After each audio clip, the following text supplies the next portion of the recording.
Welcome everyone, I am Momita from R Money. आइए हमारा weekly show research with R Money a week ahead में आप सभी का वेलकम है।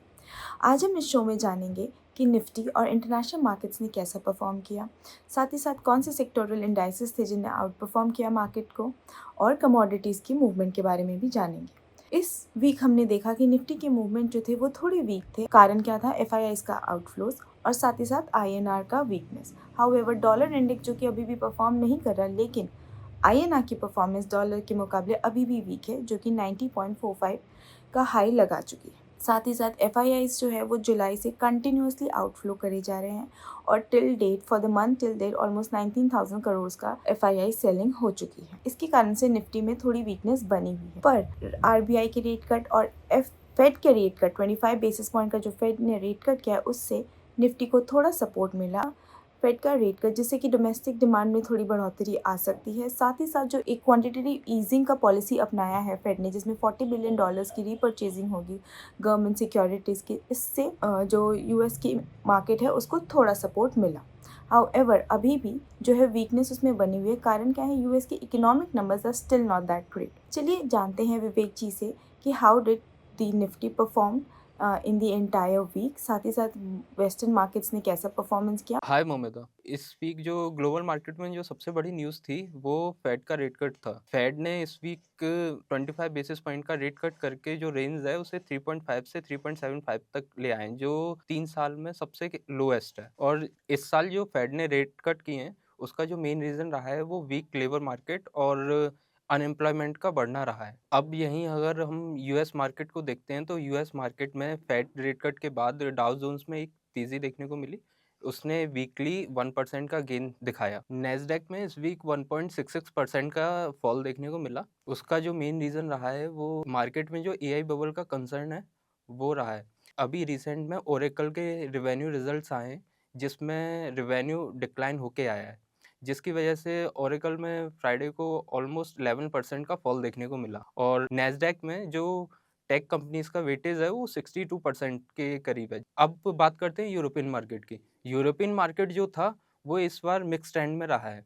डेक्स को अगर देखते हैं तो उसने 0.66% का गेन देखने को मिला, जिसका मेन रीज़न रहा जो यूके इकोनॉमी के डेटा आए हैं, उसमें जीडीपी 0.1% कॉन्ट्रैक्ट हुआ है। वहीं रिक्स के सर्वे के अकॉर्डिंग जो होम डिमांड है वो 2 साल में सबसे लोएस्ट लेवल पर है। वहीं अगर एशियन मार्केट को देखें तो जापान में इस वीक 0.68% का गेन देखने को मिला। वहीं हैंगसेंग को देखते हैं तो उसमें 0.42% का फॉल देखने को मिला। अगर इंडियन मार्केट को देखते हैं तो इंडियन मार्केट में जो मेन इंडेसेस हैं, जो सेंसेक्स, उसमें 0.52% का राइज देखने को मिला। वो 85,600 के अराउंड ओपन हुआ था। वहीं 84,150 का उसने लो बनाया। उसके बाद फेड रेट कट जो 25 बेसिस पॉइंट का आया था, उसके बाद उसमें एक तेज़ी देखने को मिली। 85,267 के अराउंड उसने क्लोजिंग दी है। और वहीं अगर बैंकिंग इंडेक्स बैंकेक्स की बात करें तो उसमें 0.53% का राइज देखने को मिला। अगर वहीं एफआईडीआईज की बात करें तो इस मंथ एफआईज ने 19,600 के अराउंड नेट सेलिंग की है कैश सेगमेंट में। और अगर वहीं डीआईज की बात करें तो उसने 39,950 के ऊपर नेट बाइंग करके मार्केट को संभाले रखा है। अब अगर सेक्टोरल परफॉर्मेंस को देखें तो इस वीक जो टॉप परफॉर्मिंग सेक्टर रहा है वो निफ्टी मेटल रहा है। उसमें 1.9% का राइज देखने को मिला है, जिसका मेन रीज़न रहा है हिंद जिंक में 12.7% से ऊपर का राइज। वहीं जो सबसे डिक्लाइन सेक्टर रहा है वो निफ्टी इंडिया डिफेंस रहा है, जिसमें ऑलमोस्ट 3% का फॉल देखने को मिला है, जो पिछले 2 वीक से गिरता आ रहा है। जिसमें जो वर्स्ट परफॉर्मिंग स्टॉक्स रहे हैं वो बीडीएल, मैजरॉक रहे हैं, जिनमें 6% से ऊपर का फॉल देखने को मिला है। Thank you for such an insightful information on Nifty and the international market. आइए अब हम जानेंगे कि कुछ टेक्निकल लेवल्स के बारे में about the Nifty and the bank Nifty. साथ ही साथ हम कुछ सेक्टोरल इंडाइसेस के बारे में भी बात करेंगे। सेक्टोरल इंडाइसेस के बारे में अगर बात करें तो हम बात करेंगे निफ्टी मेटल्स की एंड निफ्टी ऑटो की। Nifty metal was the talk of the town for the week. कारण ये है कि कुछ स्टॉक्स थे जिन्होंने ऑलमोस्ट डबल डिजिट रिटर्न दिया within a week, even in this week market. जहां निफ्टी 0.50% से ऑलमोस्ट नीचे बंद हुई, वहीं पे हिंदुस्तान जिंक जैसे स्टॉक ने 12.65% का रिटर्न दिया विद इन अ वीक। कारण ये था जो बेस मेटल्स है वो उन्होंने almost lifetime highs touch करे हैं। फेड का रेट कट, INR की weakness are the major reason which supported the base metal prices. वहीं अगर हम नेक्स्ट वीक की बात करें तो Nifty auto would be in focus. कारण ये है जो नवंबर के ऑटो सेल्स नंबर आए हैं दे आर फैबुलस। अगर हम बात करें पैसेंजर व्हीकल्स की, it rose by 18.7% on year basis, और अगर हम टू व्हीलर्स की बात करें it rose by 21.2% on year basis.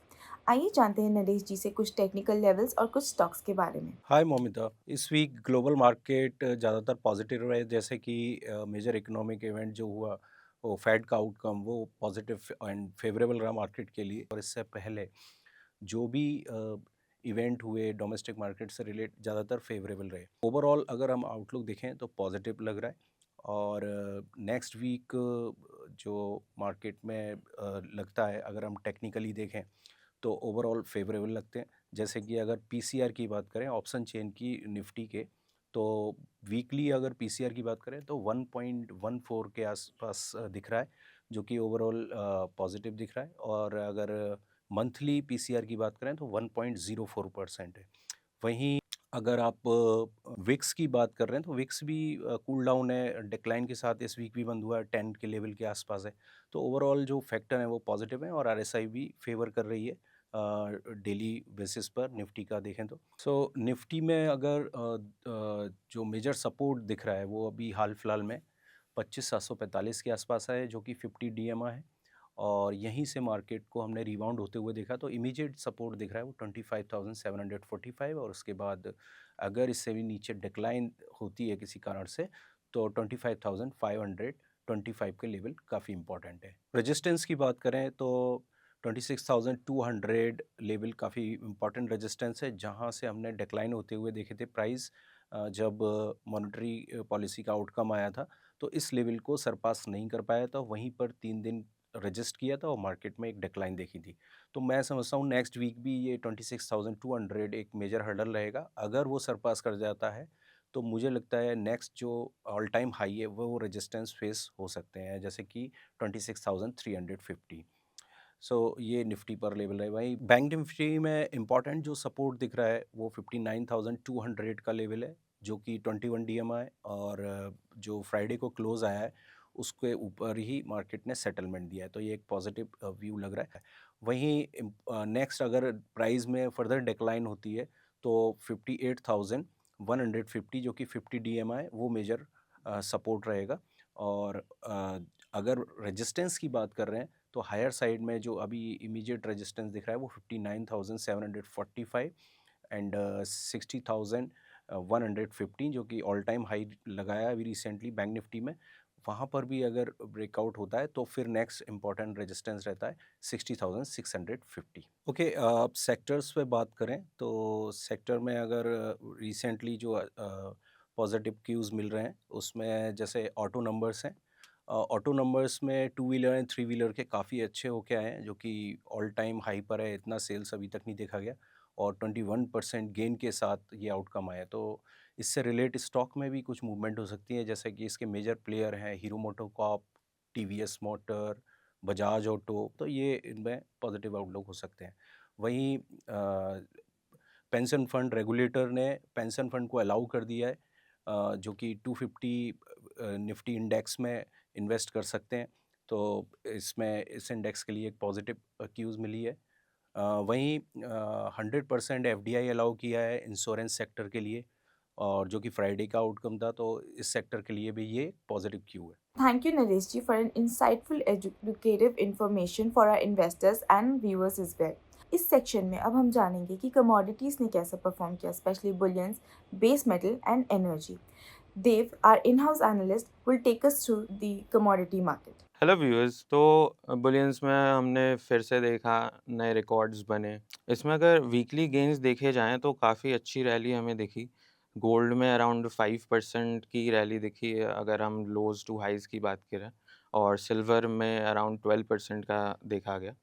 Although Friday आते-आते हमने एक सेल ऑफ देखा, सेल ऑफ नहीं बोलेंगे बट प्रॉफ़िट बुकिंग देखी थोड़ी बहुत, क्योंकि हम देख रहे हैं कि लगातार जो बुल रन चल रहा है उसमें थोड़ी बहुत गिरावट तो एक्सपेक्ट करी जा सकती है, क्योंकि एक हमने देखा कि सिल्वर एक माइलस्टोन अचीव करता हुआ देखा 2 लाख का, तो एक छोटी-मोटी गिरावट तो आएगी थोड़ी बहुत। अब बात करें मेजर रीज़न क्या रहे हैं इसके पीछे, तो जो फेड ने रेट कट किया है ये तो एक काफ़ी मेजर रीज़न रहा ही है। हमने देखा 25 बेसिस पॉइंट रिडक्शन हुए हैं एंड अब क्या है कि नेक्स्ट ईयर के भी काफ़ी डोविश स्टैंसेस आ रहे हैं क्योंकि हम देख रहे हैं कि जेरोम पॉवेल जो है उनका जो टेन्योर है एंड होने वाला है मई में एंड रिपोर्ट्स के हिसाब से जो फ्रंट रनर हैं फेड के वो केविन हैसेट होने वाले हैं जो कि काफ़ी उनका जो एक मोटिव रहता है डोविश रहता है फेड रेट कट्स के लिए। Now moving on to energies, crude oil हमने देखा काफ़ी बेरिश रहा, अपने हाई से काफ़ी नीचे गिरता हुआ नज़र आया एंड वीकली अगर लॉस की बात की जाए तो अराउंड 4% से ज़्यादा का हमें गिरावट देखने को मिला एंड बेसिकली इसके कारण हम जैसे जी जानते हैं कि एक सप्लाई ग्लट का इशू चल रहा है इकोनॉमी में, तो इसमें ओपेक प्लस के भी कंसर्न्स आ रहे हैं, नेक्स्ट ईयर भी ये सिचुएशन रहने वाली है एंड यूएस प्रोडक्शंस भी काफ़ी अच्छे एक्सपेक्टेड आ रहे हैं। एक इंटरेस्टिंग चीज़ और नज़र आ रही है इसमें कि जो रिफाइनर्स हैं क्रूड ऑयल के, तो इनके जो प्रॉफिट मार्जिन्स हैं वो अपने 2 मंथ लो के आसपास पहुंच गए। इसको एज अ क्रैक स्प्रेड भी बोला जाता है। तो इसमें जैसे कि हमने एक गिरावट देखी तो इसमें एक डिमांड का कंसर्न भी रेज़ हो रहा है। Now let's talk about natural gas. हमने देखा काफ़ी अच्छा बुल रन रहा नेचुरल गैस में, एज़ वी नो विंटर्स चल रहे हैं तो डिमांड काफ़ी अच्छी थी। अ, उसके बाद ये अपने 3 ईयर हाई से ऑलमोस्ट 500 टच करने के बाद एक बहुत बड़ा फॉल देखने को मिला अभी हम, और अराउंड हमें 15% के आसपास का गिरावट देखने को मिला लास्ट वीक, और लास्ट वीक हमें अराउंड 25% का करेक्शन देखने को मिला। अब इसका जो मेन रीज़न रहा है, as we know forecast plays a huge role in this, तो वार्मर जो यूएस के एरियाज़ हैं उसके लिए, तो इसमें एक हमें डिमांड का कंसर्न दिख रहा है कि आगे चल के थोड़ा डिमांड गिर सकता है। Now let's talk about some technical levels. अगर गोल्ड की बात की जाए तो नेक्स्ट वीक काफ़ी बुलिश लग रहा है एंड 1,35,000 एक रेजिस्टेंस बनेगा जो ऑलमोस्ट हाई के पास है। उससे ऊपर जाएंगे प्राइसेस तो 1,37,500 तक के प्राइसेस दिख सकते हैं। अब सपोर्ट की बात की जाए तो 1,32,000 रहेगा एंड फिर नेक्स्ट सपोर्ट बनता है इफ़ इट ब्रेक्स देन 1,29,000 बनेगा नेक्स्ट सपोर्ट। नेक्स्ट सिल्वर, तो ट्रेंड इसमें भी बुलिश लग रहा है गोल्ड की तरह एंड रेजिस्टेंस रहेगा अराउंड 1,97,000 का एंड उससे ऊपर प्राइसेस जाएंगे तो 2,07,000 तक हमें प्राइसेस दिख सकते हैं नेक्स्ट वीक एंड सपोर्ट रहेगा 1,90,000 का जो हमें फ्राइडे का लो भी दिखा अराउंड। उससे नीचे प्राइसेस जाते हैं तो अराउंड 9,000 10,000 के करेक्शंस और एक्सपेक्ट कर सकते हैं। अराउंड 1,80,000 फिर बनेगा नेक्स्ट सपोर्ट। क्रूड ऑयल हमें बेरिश लग रहा है फॉर नेक्स्ट वीक।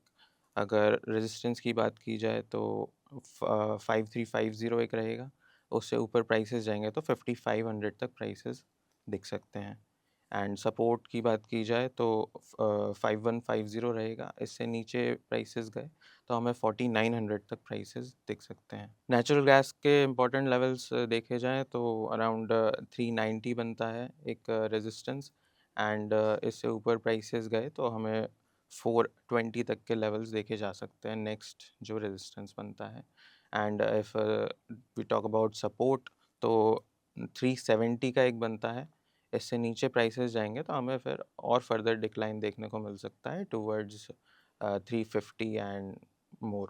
ओवरऑल जो ट्रेंड जो दिख रहा है नेचुरल गैस का बेरिश ही लग रहा है, मोस्ट प्रोबेबली नेक्स्ट वीक और भी ज़्यादा टूट सकते हैं। Thank you. Thank you, Dev, for giving us such wonderful information on commodities, especially bullions, जहाँ पे हमने गोल्ड और सिल्वर की बात करी, बेस मेटल जहाँ पे कॉपर, जिंक, एल्युमिनियम की बात करी, और एनर्जी जहाँ पे हमने क्रूड ऑयल और नेचुरल गैस की बात करी। बुलियंस तो हम सभी ने देखा है कि लाइफ टाइम हाई पे है। Silver which has cross 2 lakh in the MCX is giving 3-digit return almost more than 100% within a year। वहीं गोल्ड ने भी बहुत सारा परफॉर्म किया है और उसने ऑलमोस्ट 70% का रिटर्न दिया है इस साल। बेस मेटल्स की बात करें, they are also at life time high. Copper भी लाइफ टाइम हाई पे हैं जिसमें ऑलमोस्ट 1148 का लेवल आ चुका है। जिंक भी लाइफ टाइम हाई पे है। इन सब का मेजर कारण था फेड का रेट कट। वहीं हम फेड के रेट कट की बात करें, फेड ने अपना लास्ट रेट कट किया 2025 का और क्यूमुलेटिवली ये 75 बेसिस पॉइंट्स का रेट कट हुआ है। साथ ही साथ इसने एक क्वांटिटेटिव ईजिंग की पॉलिसी भी अपनाई है जिसमें $40 बिलियन की गवर्नमेंट सिक्योरिटीज परचेज करेंगे to inject the liquidity inject करने से ये तो ज़रूर होगा कि डिमांड बढ़ेगी, लोन्स के लिए लोन्स अप्लाई होंगे, लोन्स ज़्यादा दिए जाएंगे, लेकिन डॉलर इंडेक्स के लिए ये लॉन्ग टर्म में थोड़ा वीक हो सकता है। डॉलर इंडेक्स जो कि हम देख सकते हैं अभी तक 100 के ऊपर नहीं जा पा रहा है, rather it has come below 99, is proving to be beneficial for commodities. वहीं गोल्ड हो जाए, सिल्वर हो जाए, कॉपर, जिंक, किसी की भी बात करें, डॉलर की वीकनेस की वजह से कमोडिटीज़ में एक उछाल आने को हमें दिख रहा है। और हम आने वाले टाइम की बात करें तो नेक्स्ट वीक जो मेन इकोनॉमिक फैक्टर्स होंगे, इकोनॉमिक्स नंबर्स होंगे जो कि इंडेक्स और कमोडिटीज़ को भी डायरेक्शन देंगे, वो है यूएस का इन्फ्लेशन डेटा, इंडिया का WPI का डेटा, यूएस का unemployment claim, initial jobless claim, retail sales. All this data would be coming up next week और इनके नंबर से हमें पता चलेगा कि यूएस की इकोनॉमी और कैसे परफॉर्म करने वाली है और 2026 में क्या हम और रेट कट देखने को मिलेगा। तो एक इंटरेस्टिंग बात जो इस हफ्ते देखने को मिली वो है दिल्ली में बुलियन मार्केट के फिजिकल मार्केट में जो बुलियंस थे वो डिस्काउंट में चल रहे थे। कारण ये था कि at higher prices there are very less purchaser for jewellery और सिल्वरवेयर। ज्वेलरी की डिमांड कम हो रही है, सिल्वरवेयर की डिमांड कम हो रही है because of the higher prices of the bullion. However investment side में लोग जा रहे हैं, कॉइन्स, बार्स, ETF में लोग इन्वेस्ट कर रहे हैं गोल्ड और सिल्वर की। तो नेक्स्ट वीक के लिए हम देखेंगे कि किस तरीके से मार्केट परफॉर्म करेगी given the factors which we have talked about. So thank you so much for being with us. Like us, subscribe us, and follow us. Thank you. Investments in securities are subject to market risks. Please read all related documents carefully.